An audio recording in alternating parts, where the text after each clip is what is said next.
I think we realized very quickly that we just 9 to 5 was not what we wanted. And so we started investing in our mid 20s because we knew we needed to start early if we wanted to stop early. I mean, I don't think Yeah. you ever actually stop. But to stop, I guess Have the go freedom. slower. Yeah. Have the freedom. Yeah. Have the freedom and not have the pressure of trying to figure out how to make ends meet when, you want to be in your 30s and just enjoying life.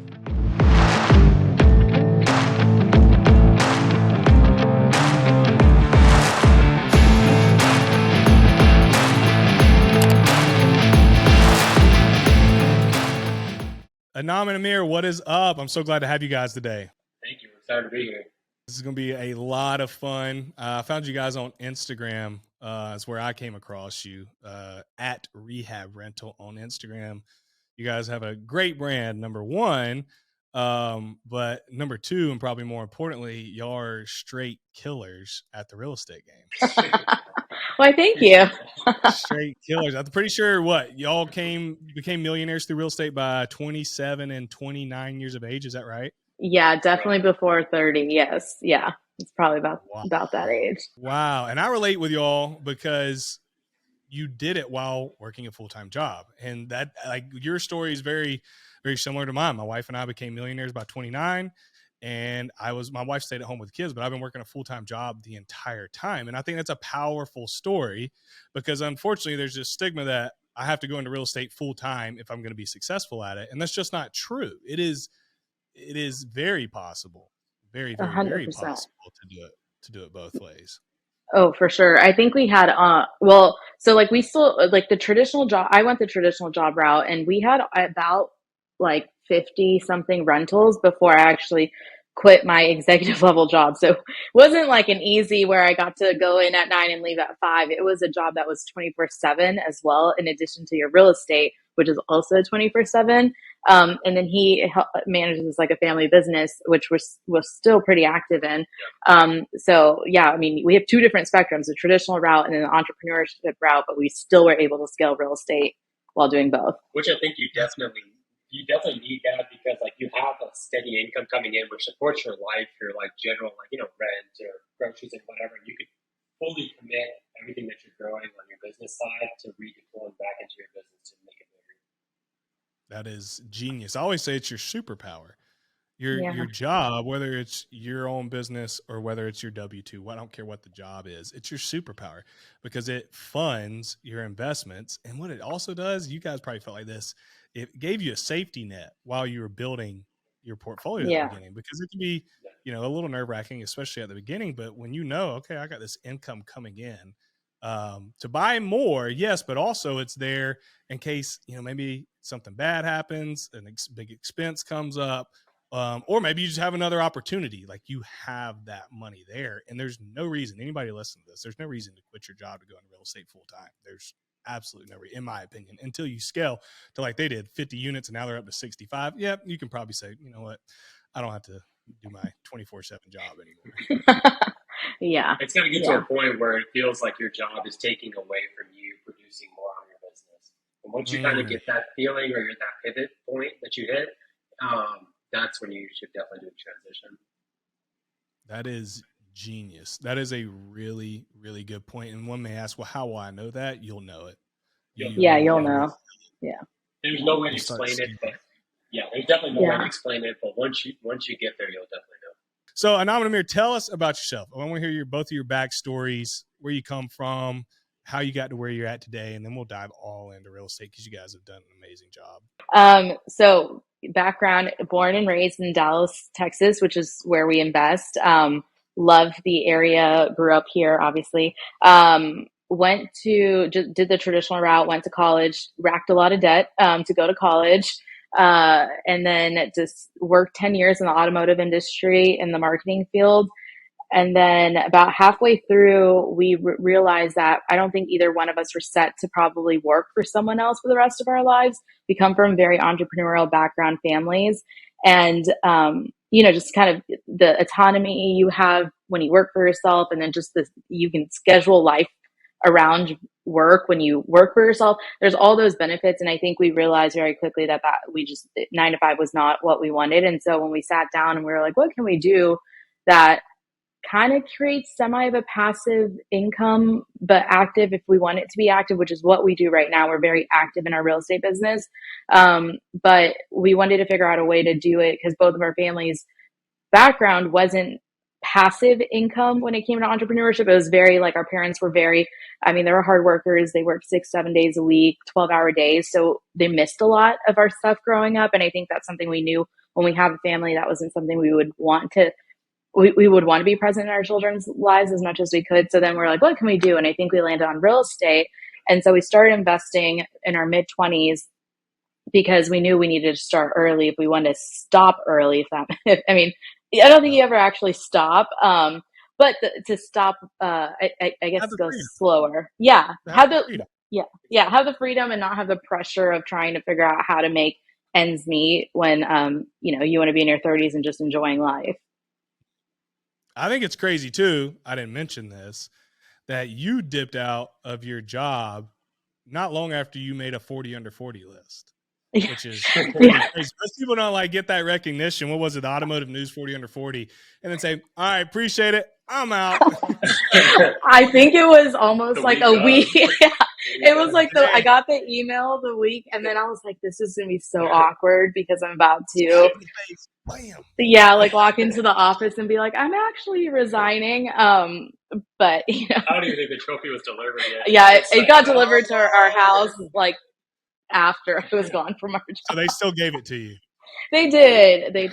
I gotta tell a quick story. I've never told this on the podcast about a time that I left a job. Your story reminded me, just like awkward job leaving moments. I was working at a uniform company where you deliver uniforms, pick up dirty uniforms, blah, blah, blah. And I was having a lot of success, but I was very young. I was 23 and I was just conceited, I guess is the word. I was way too cocky. I'd come out of playing college baseball. I had a lot of confidence. It was from a good place. I wasn't trying to be mean to people. I just had a lot of confidence I can do it. And I had handled a situation with a customer that wasn't the best, and more so with somebody internally in our customer service team. And so she told the general manager of the plant, the big dog. He's like this Napoleon-sized guy, real dictatorish. And by the time this day came, it was the day that I was telling them I was putting in my 2 weeks. So he calls me into his office to discuss with me my behavior and how to handle it better. He knew I had a good future ahead of myself, so he wasn't mean. He's like, we got to talk about this. This dude lectures me for an hour, and I'm knowing I have to tell him I'm putting in my 2 weeks. I had to go meet with him to tell him, but he's giving me a lecture with no idea, and I didn't know how to stop him because I was only 23 years old. And so he goes on, and he's deep in like a dad, the grandfather, really giving you these lessons, and he gets done. And I just remember sitting there and saying, Jamie, thank you for that. I just want to let you know I'm putting in my 2 weeks notice to go sell pharmaceuticals. And it looked like he saw a ghost. And I never thought about it, but it probably made him feel like that conversation made me want to leave, which it didn't. I was leaving way before then. But it was one of the most awkward moments of my life to let somebody pour into me and kind of critique me in a good way. And then I'm like, deuces. So I get the awkward leaving. Long story, got on a rabbit trail there, but hopefully that'll resonate with somebody. How about you, Amir? What's your backstory? So I grew up in California. My parents actually wanted to move over here just because, it was so expensive out there. It was hard to buy a house. They just weren't getting opportunities out there. So we moved up to Dallas roughly when I was 10 years old. They were just seeking new business ideas or anything that they can get going. They actually found a small business that somebody was willing to sell. They didn't have any finances or anything like that or any knowledge of how to get loans. This guy was willing to finance it for them, basically as an owner finance. It's a small shop. They bought that, and then as I was growing up, I was obviously working my weekends over there because they always needed help as a family operator. Very same situation to her family because they were putting in the 6 days, 7 days a week at 10 to 12 hours, 15 hours a day. And we were always there, me and my sister were always there helping out. And as we got older, I think that was the basis of how we were trying to plan out what we wanted to do in life is that we knew that we didn't want to, the work ethic was definitely there. It was instilled into us from the get-go since we were working since we were 10, 12 years old and then through middle school and high school and everything. So the work ethic was definitely there, but we wanted a way that we could put in the work, but also step away when we wanted to, if we choose to do that. And I think that was the basis of why we always had gone into rentals and never flipping, is because we could put in the work now, and then if we choose to step away when we were 30, that was it. Like we could have been done at 30, stepped away, and our rentals would have taken care of us, and we would have put a property management company in place. And so that was the basis of why we both chose real estate and why we both chose rentals in real estate to go off of. That's a really good point. Folks who are new to real estate or haven't invested in real estate yet, they tend to think that flipping is the way you get to wealth. And I think that's partly because of what's been shown on TV shows. I don't know of a rental property show. It's probably just not as romantic. And so everybody thinks you go in, you make a house pretty, you sell it, and you get rich doing that. The problem is that doesn't build long-term wealth. It just generates income, just like a job would. It's pretty much like a job, except now you're having to manage a bunch of contractors, and it's probably harder than your job, to be honest. Maybe not, but but the real wealth is rental properties, is buying good properties and holding them. And I talked about this in the last episode we had with a fellow on here, was all the benefits that come from holding real estate. You get the appreciation over time, you get the cash flow, you get the tax benefits, you get the tenant paying your debt down, and then what other asset can you walk into, make it prettier, and it be worth $50,000 more immediately? What? Exactly. Can't do that with a stock. That's crazy. Yeah, exactly. Yeah.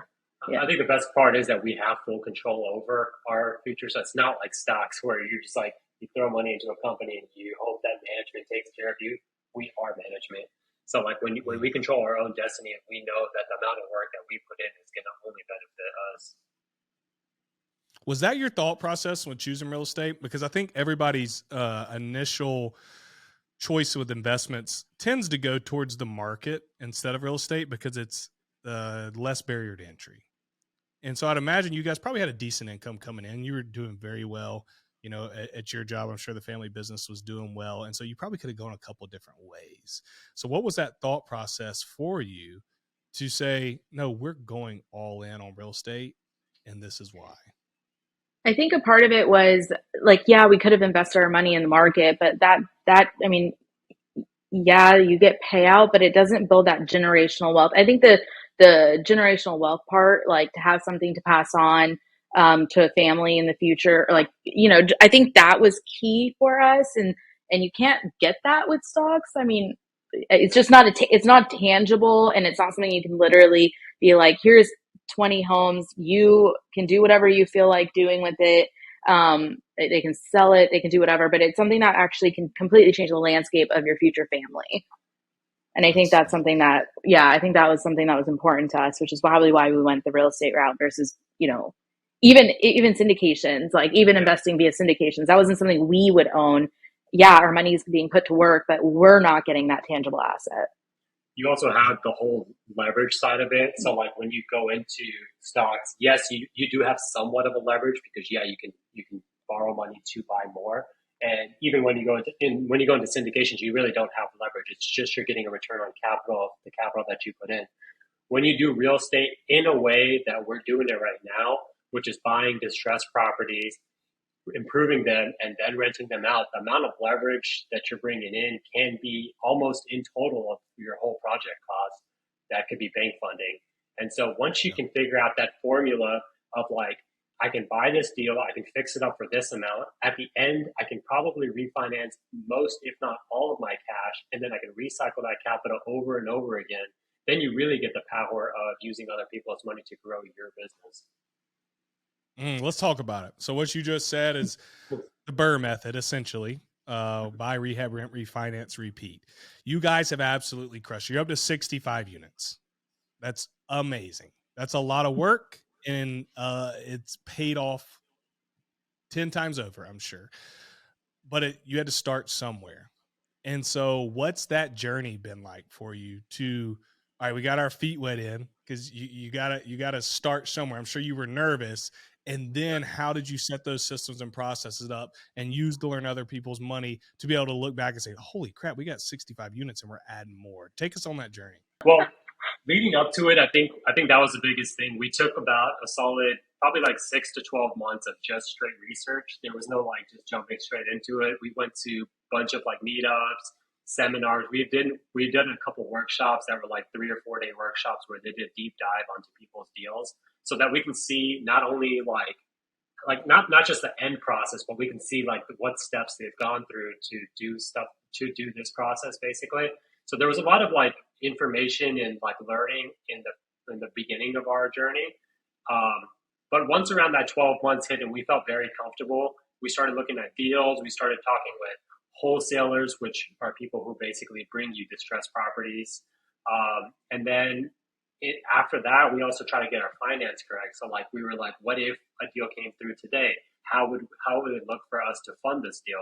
Like, do we need to borrow money from the bank? Do we need to use lines of capital? Do we need to have credit cards set up? And we were like, well, we kind of need all of those outlets in order to fund a deal because you have to buy the asset, you have to pay for materials, you have to pay for labor, you have to do all of those things and then get to the refinance, which is going to be your back end banks, two different banks in the process. Um, Once we figured out all of that stuff and kind of had a general idea of how to get started, then we kind of dove into our first deal pretty quickly. We actually saw it on a Bigger Pockets post, I think, and both of us somewhat knew the area. We researched the schools and the shops around it, and we liked the numbers, and we ran a couple comps on Zillow, which not definitely not the best place to run a comp on, but that's all we knew back then. And then we used Rentometer to find rents in the area. All of it made kind of sense to us, and we just jumped in. We didn't even go look at the property. Yeah. I love it. Didn't even go look at it. Let's go. Was it far away from you or no? Was it near you? It was probably 45 minutes. 45 minutes or so. Yeah. Yeah. But the fact that you bought your first property without looking at it, that's powerful because everybody has this assumption that you got to be, hands on physically the entire time. You got to see it a couple of times. You got to do this, do that, but you don't have to. If you know your market, you know your numbers, like to a T, you can make good buying decisions without ever seeing the property. Yeah. We plugged in our worst case scenarios, and even with our worst case scenario, we knew we were still going to walk away with something. And given that it was going to be our first property, even if we walked away with nothing on that, and that was our learning curve, that we broke even and walked away from that property, that was fine with us because it was our first deal. So people are paying for school right now and they're going into debt for $50, $60, $80,000 and they walk away negative. I mean, if I can go and learn how to do this and walk away break even, I think you're coming out ahead on that deal. That's smart. That's so smart. That's the same method that I took and I'll still take to this day is what if I don't get any cash flow? Oh, well, if I break even every month, oh, freaking well. I mean, I want to cash flow as much as I can, but even if I don't, I have this asset that's going to go up. My tenants are paying it down. I'm getting tax benefits and that's building me a lot of wealth. And you do that 65 times like you guys did. Let's say none of your properties cash flow. Zero cash flow for all of them. Now you have 65 properties. That equity has changed your life without ever getting a dime of cash flow. And you say, well, you don't have money to live off of. Yeah, you do. Yeah, you do. You can refi. You can take out lines of credit.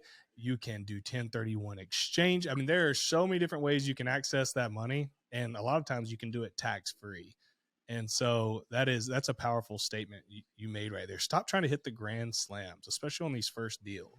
Like just go learn how to do it. I always say, and I don't promote negative cash flow. So I want to make that clear. I don't promote it, but I have had a job while I've been investing. And so I've had money coming in. And the way I looked at it, maybe I'm a fool or maybe I just have common sense is what if this property cost me $100 a month? What if? What does that cost me out of my lifestyle? 3 family trips to Chick-fil-A? Yeah. Okay. Yeah. It's, so not that crazy of a trade-off. Yeah. And if you change like your mindset, and if you change your mindset and how you think about it, because to your point, a lot of folks out there really do get hung up on the fact that, oh, well, if I don't make the $300 to $500 cash flow on our first deal, then it's not a good deal, but that's not true. And I think it's because it's what you hear out in the universe right now. It's like, oh, you have to cash flow, and if you're not, then you suck. And like kind of like there's a lot of clutter and noise out in the universe. But if you have a strategy, and to your point, yeah, you're getting the appreciation, you're getting the tax breaks, you're still building, you're getting an asset. Like you own an asset at the end of the day. It's an asset backed investment. Yeah. I mean, we don't promote negative cash flows, but we are for sure big fans of, okay, if it that ends up, especially now that we have a larger portfolio, there's some that can be like solid break evens because we might have another one that's cash flowing a little bit more. At the end of the day, as long as it averages out to a number and we're still able to continue growing, and now that we don't have the W-2 income and our expenses are taken care of, why not get a deal if like appreciation is there, but maybe cash flow isn't and stuff like that. You just have to kind of change your mindset on how to invest. It's not a cookie cutter method. And I think that's what a lot of people get hung up on, is wanting that cookie cutter method, like a perfect BRRRR, $300 to $500 cash flow, and all my all my money back and all that stuff. And it's just sometimes that's just not possible, but that doesn't mean it's not a good investment. That's genius. You'll miss out on so many deals if you put yourself in a box. I'm doing a property right now. I closed Friday, and I tried to make it work as a BRRRR. I tried to make it work with 20% down, and it was like negative 200 and something bucks of cash flow. It just didn't. And there's no way, even midterm rental, I tried everything. It didn't make sense. But I was like, man, I do not want to walk away from this property. And so I ran the numbers. It's going to be a decent flip. Not the biggest margins that I want. And I don't normally flip properties, but it's in a B+ area. And I said, there is money to be made here. There's money to be made here. The key is getting the deals to come in and then say, okay, what can we do here to capitalize on this asset? How can we get money in our pocket? Ideally, we want to do it long-term. We want the rental. That's where the wealth is built. But there's a lot of different options: wholesaling, flipping. The key is generating those properties and then being able to make something happen as you go. I want to break down kind of your guys' strategy. What is your target market? And try to speak to listeners, somebody who may not know, well, how do I choose a target market? What's that journey been like for y'all to nail that down? So our target market is has to be a very rental driven area, I guess. And I mean, you only know that when you're just kind of doing your analysis in the area to see, are there even rentals available? I will say this is where I go and look either through an MLS comp or on Zillow to see the demand. You can see how many people inquired about a property or how many apps came in. So I'll look at like rentals in the area. If I see something that's been sitting for 30 days and only have like 4 or 5 inquiries, and the product looks decent. That's also a big caveat. The product also has to look decent. And if it looks decent, it's been sitting and there's not a lot of inquiries, that means maybe the area just doesn't have demand for rentals. It just might not be a rental market. So that's the first thing you have to make sure is that there is a reason for people to want to live there. So we're very, we kind of know like throughout the Metroplex what pockets we want to buy in, because we know rents are good, values are good, the area is good. As in like there's development. We look for big box retailers, but we don't also need to be in like the action. We could be like 15 minutes from all those big box retailers, because as long as you're within like a couple mile radius to like, I look for Starbucks and Chick-fil-A. If you're within a couple mile radius to one of those, they do a lot of R&D, and like Walmart and Lowe's and Home Depot do a lot of R&D. So they will only come into areas where there's a lot of foot traffic and if there's volume and all that stuff. So those are kind of all the things we look for before investing in a certain area. But I mean, there's not like a target price, but our target in purchase is we like to purchase property at less than 60% ARV. And for those that say that's impossible, that's not impossible. You can still do that. And even till this day, like you can still find deals under 60% ARV. Yesterday. Yeah. Yeah. Wow. Listed? Yeah. So like, no, not listed. Not it's off market. Yeah.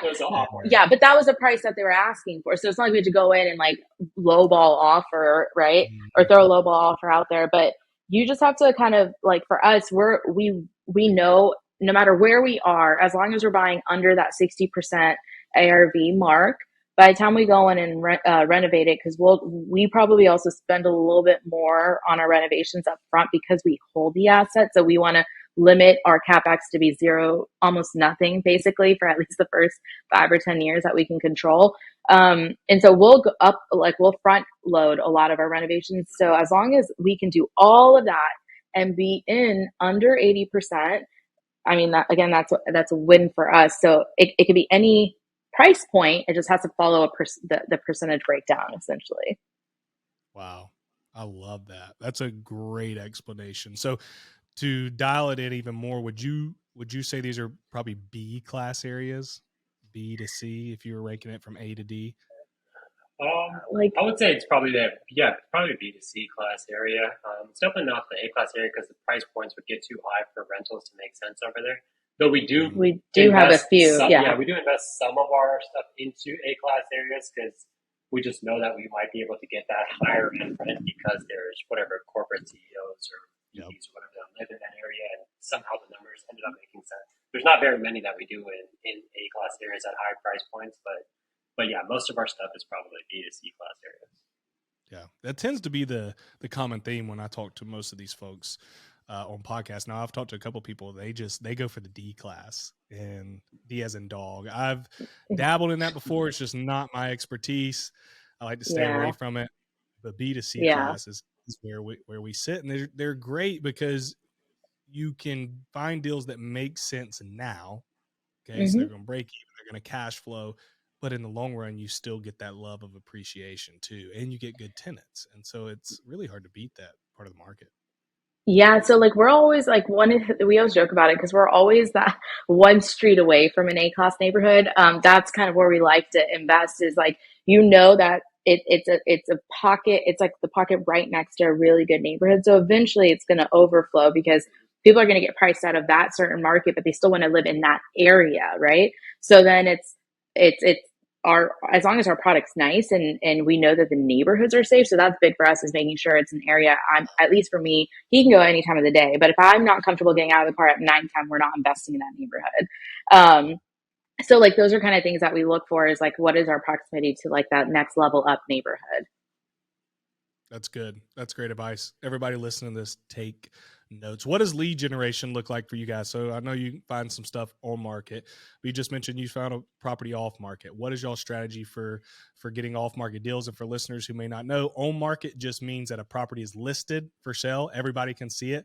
Off market means a property is not listed for sale, but you get a hold of the owner and convince them to sell or offer a solution that they need so they can get rid of their property. Somebody who hadn't listed their property for sale, but they're potentially willing to sell. So how do y'all generate those off-market leads? We almost exclusively utilize wholesalers, so we don't have the bandwidth or the time or desire to go and do our own marketing to try to get our own leads. And we're okay with utilizing wholesalers because I don't care if they make a $30,000 or $50,000 wholesale fee on us, as long as the numbers work for us. I love for them to make money, because if they continue making money on us, they're going to continue feeding us deals too, right? So we basically have join your local Facebook groups and stuff like that. And when you go to local meetups, just find wholesalers and let them know, hey, I'm an investor. I'm either an investor utilizing traditional financing, hard money lending, or cash, and let them know what area you're interested in to invest in, and just get added onto their buyers list. What I would recommend every single person, if they haven't already done this, is create that secondary email address, because you don't want your personal email cluttered with a lot of deals. Because once you start getting on a lot of lists, I mean, we can look through anywhere between like 50 to 70 deals a day in our emails. We just very, very clearly know our criteria, areas we invest in, and zip codes that like we're okay with that clutter, because we for sure won't look through 70. But if we know it's a zip code that we invest in, we will tap into and be like, okay, is this something that works for us or not? But like, we're okay utilize. I know a lot of people have the stigma of, oh my God, why would you? I don't want to pay a wholesaler to, give us a deal. But are you investing the $20,000-$30,000 a month that they probably spend on marketing? No. So then why, like, as long as the numbers work, why does it matter? MLS deals for us in our marketplace are really hard. They're really competitive because the market we're in, it's just, there's a lot of people moving in. There's a lot of institutional buyers. there's just a lot of demand in our market that MLS, we may have only bought like two or three from that MLS. It's just not like, if it's a fixer, people are pricing it right because they're going to get like 100 offers on it, and like the competition isn't necessarily something we're interested in. Over time, you also start building relationships with some of those wholesalers, or there's a lot of agents that are investor friendly too. So also, just kind of get on their radar too, because they might also have pocket deals through their brokerage that someone's coming in to try to sell a home that's slightly distressed, and before it ever gets listed, they may know of an investor that is in their wheelhouse that might be like interest in the area. So don't also dock agents that are investor friendly. But with wholesalers, once you start building that relationship, the cool thing is if you tell them your exact criteria, we have a few that are now out there like actively looking in zip codes that we like. They know if you bring us a less than 60% deal in this one zip code, I don't even think we really have to look at anything. We will buy it. So like now our wholesalers know that they're just like, okay, well, we know we're going to make money if we continue to buy in this zip code. So let's really actively. So they go door knocking for us because they're going to make money too. And they know we as an investor are going to buy in that zip code. So like you start building those personal relationships over time, and then you get a lot of pocket deals that way before they even blast out to their email lists. That is gold. Thank you for sharing all that. And if anybody's listening and doesn't know what a wholesaler is, I think you hit on it, but I'm just going to clarify just in case. They are somebody, their business is to go out, get properties under contract, undervalued at a really good price, and then they sell that contract to an investor who actually buys the property. So wholesaler gets it under contract. They charge you an assignment fee. They're going to assign that contract to you as the investor. You pay them whatever that fee is. You can negotiate that fee, and then you own the property at that amount. You close on it, and it is yours. It is a great way to generate leads, so you don't have to cold call. You don't have to door knock. You don't have to send out mailers, and you can keep leads generating to you. Now, you mentioned clutter. From my experience, you definitely will get clutter emails. I've told a number of them, hey, this is my criteria, and they tend to just send me everything they find, and I have to get on them. But it's worth it. It's worth the lead generation. It's just everyday lead. The name of this game is lead generation, and wholesalers keep that coming every day for you, and that is a powerful way to do it. So you guys have scaled to, I think I read 20 million, close to 20 million in real estate. Is that right? Am I saying that right? We're a little over that. Yeah, from the last few week purchases, I guess. Yeah. Heck yeah, let's go. That's awesome. That is amazing. That is amazing. I'd imagine you weren't able to do this with just your money. Maybe I'm wrong. If you have, tell me I'm wrong. But if you had to get some help, tell us how you've been able to fund these deals. No, everything was like it's done by us. We don't have any outside capital other than bank lending. Everything has been revolved through the BRRRR strategy. So we've been buying and recycling as much capital as we can. We've tapped into personal lines of credit. We've used credit cards. We've done all of that and encompassed it into what we have now. So no, there's no outside capital involved in this. So no, and I didn't mean, let me clarify. I did not mean like partners. So if y'all thought I meant that, I'm sorry. But as far as private lenders or hard money, have you utilized either of those to BRRRR, or are you doing it straight off y'all's cash and lines of credit that you're able to access in credit cards? Oh no, you're right. You're right. Yeah, we do use hard money lenders on the front end. Sorry, so that's my fault for not clear.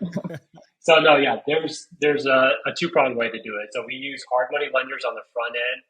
They actually fund a good amount of our acquisition, whether that be like 85 to 90% of our purchase price, and then they fund 100% of our renovation budget. Granted, these numbers are capped at 75% of the after repair value. So once you hit that, they're not going to lend you any more money on top of that. But yeah, we do use them on the front end. That gets us through the acquisition and the rehab, and then we have separate back end lenders that basically refinance these into long-term loans. Since our hard-term terms are only for like 12 months, 6 to 12 months roughly, so we get that project completed in that time frame, and they get it refinanced into a 7 or 10-year loan. Dude, I love utilizing hard money. I like private money better, probably just because I know the people, and it's a sometimes I get better terms. But I'm in the middle of a hard money project right now, And the whole deal's after repairs 240. I think I'm all in is at 200, and I only had to put 10% down, and they're going to loan me of all that, and they're going to loan me everything else. And it's just like Mm-hmm. hard money, for those of you that don't know, it's a bridge loan. So they're going to loan you, call it 90% of the project for up to 12 months. And you're going to pay interest only payments every month until you pay them back. Now, you don't have to keep that money out for 12 months, right? Let's say you get the flip done or the rehab on the rental done in 4 months. Then you go to a bank and you refinance into a long-term note. But hard money and private money are fantastic ways to get into properties and be able to get that not just purchase price, but rehab money lent to you, which in turn can increase, your cash on cash return on investments. So that is really cool that you guys have used this. When you go to refinance out at the end of a BRRRR. So BRRRR is buy, rehab, rent, refinance, repeat. So they buy a property with hard money, they rehab it, they get it rented out, and then they go to a bank and they refinance. They're going to do what's called a cash out refinance to pay that hard money lender back. Okay. So explain that process, the cash out refinance process, and what types of banks you guys have used. So typically, like in the beginning, what you can do is you could actually put these on your own personal name if you wanted to. We were doing that in the beginning too for the first, I think 8 or 9 Mm-hmm. properties. We realized that that was getting very tough because they asked for, first of all, lots of your personal docs, and then they're going to cut you off somewhere around the 9 or 10 properties, depending on if you own your personal home. But that's what the government limits are. That like the Fannie Freddie 8 loans, that's what the government limits are. That's where they cut you off. You're gonna after you get past your 9 or 10 properties, you're gonna move over to commercial loans, which could just be your hard money lender because most hard money lenders do have rental programs. And so you might want to just talk to your front end hard money lender and ask if they have a rental program that they can move you over to after you're done. But those terms are quite different. Those are not your standard 30-year fixed loans. Those are more like 5, 7, or 10-year fixed loans. The rates are going to be slightly higher, and everything else is almost the same. I mean, you might be able to get interest only on those loans, which is a perk for you because you only have to pay the interest portion for that 5, 7, or 10 years rather than have to pay any principal down. But yeah, besides that, the lending goes all the way up to 75. Sometimes you might be able to find an 80% cash out lender. They're going to be charging you a slightly higher points and fees and interest rate on that. Yeah. See, I use a lot of small banks here, and they'll give me 80% of the new appraised value. So, once I've completed a project, we'll order a new appraisal through the small bank, and they will loan me 80% of that new appraisal. And so just for the listeners, they'll write me a check. Okay. So I bought it for 100. Now it's worth 200. They're going to write me, 80% of the new appraised value, which is what? That's $160,000, right? So I'm going to take that $160,000 check that they gave me. The bank's actually going to pay off the existing $100,000 mortgage. So now I got $60,000 left, and that would go into my pocket. That's a crazy deal. That's probably not going to happen where you're going to get 60K in your pocket, but just to give you guys an idea, of how that works. And so, you can, like he said, there's a lot of different people who do it. Hard money lenders have long-term programs around here in the Southeast. These small local banks are fantastic because they have the commercial loans, also known as portfolio loans or DSCR loans, to where they will loan to an LLC. Okay. It's not going to be your personal name. And you mentioned if you buy homes in your personal name, eventually you're going to get capped out. Your debt to income ratio is going to get eaten up, gone. Yep. And then no more banks will loan to you personally. Whereas when you start getting loans from commercial lenders, it doesn't go against your personal debt to income ratio. And that's how you're able to scale to 65 units. There's no way you guys will be able to scale to 65 units under your personal name. So we go to commercial banks. And so commercial loans for me, similar to you, my people are usually a 20-year amortization with a 5-year balloon. And then I have one lender who has a straight 20-year fixed, which is just like amazing. Wow. I love that because that's like, it's risk mitigation to me. And so I got a ton of my properties locked in on 20-year fixed at a 4% interest rate when rates were lower, or 4.5. Oh, that's And so great. it was solid. It was solid. Sweet. So Yeah. anyways, a lot of ways to lend. You can, like you mentioned, you can use HELOCs. Once you start getting equity in properties, you can pull lines of credit out and use those to flip house or buy more properties, whether you're flipping or burring. You can use them as down payments. There's so many different strategies that you can use, but there's money out there. The point here is there is money accessible to you. Once you get into the game, lenders lend to make money. And so they're looking for people who have good deals. And so your job is to find good deals. If you find good deals, the money's easy. I've always said that. People say, I just don't know how to fund my deals. Well, it's because you don't have any. I mean, you have deals. Funding's fake. Yeah, funding Anyways, comes. I think that's, yeah, a lot of people get hung up on that. But I mean, the overall point is leveraging is a huge way to actually to be able to grow your portfolio. yeah. If you leverage right, don't leverage wrong. Exactly. Yeah. Do it the right way. Do it smart. Don't Yeah. over leverage, but you need to leverage with real estate because your returns, that's what makes you so wealthy. Is because your cash on cash returns end up being so high because I mean, I have tons of deals where I've never put money in. I've got 2,000 back at the closing table. I've got 8,000 back at the closing table because my deals had so much equity in them. And, Hmm. anyways, there's tons of great ways to finance. And I may need to have y'all back on. We just talk about financing for the entire time. Let's make a note of that and do that because that would be super helpful. The last thing I do want to ask y'all is when you scale to the number of properties that you have to get processes in place. You can't just fly by the seat of your pants anymore. What does that look like for you guys? How do you guys have it structured now so that you can manage what you have and then keep adding on to it without it all crumbling? Yeah, so I think so there's a few different avenues, I guess. So because me and Amr do it together, or like we very clearly set expectations of what each other's responsibilities are. And I think that's the best thing you can do for your business if you're doing it with whether it's your significant other or another partner.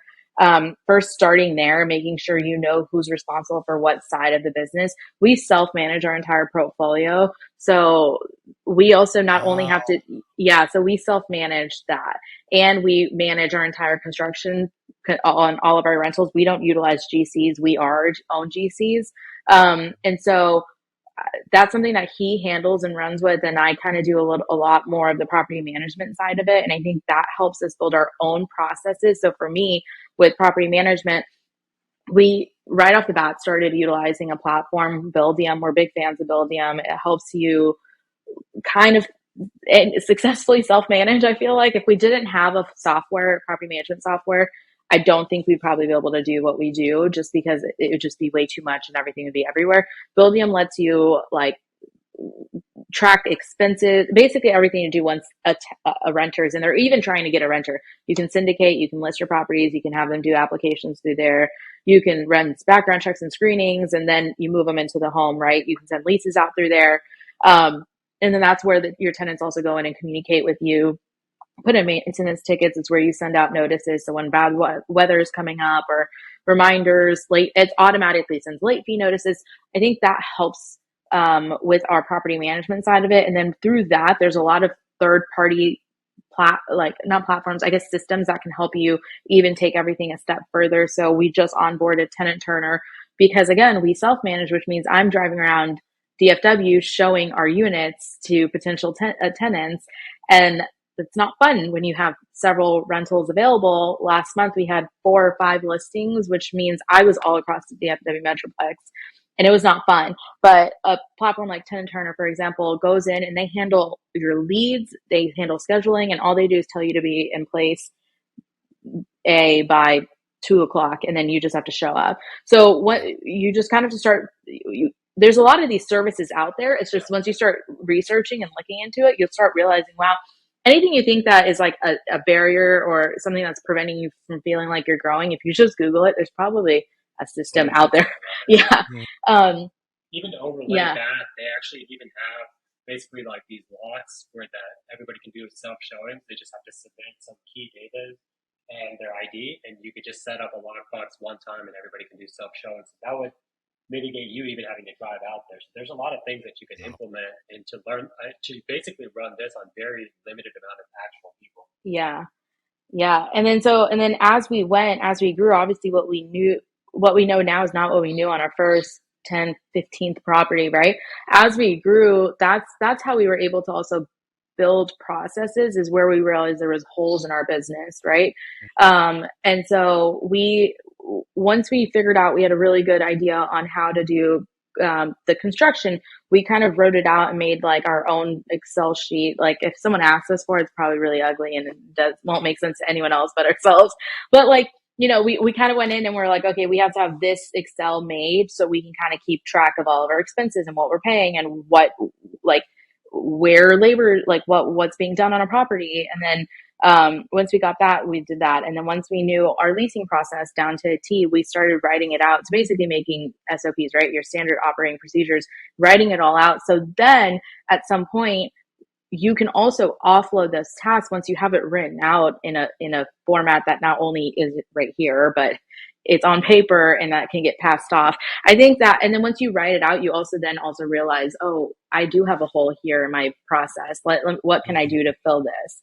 And I think by figuring out our processes early on and then knowing you're going to finesse them, you don't need to know everything early on either, helps you grow. And I think that's kind of what helped us be able to scale and self-manage what we do.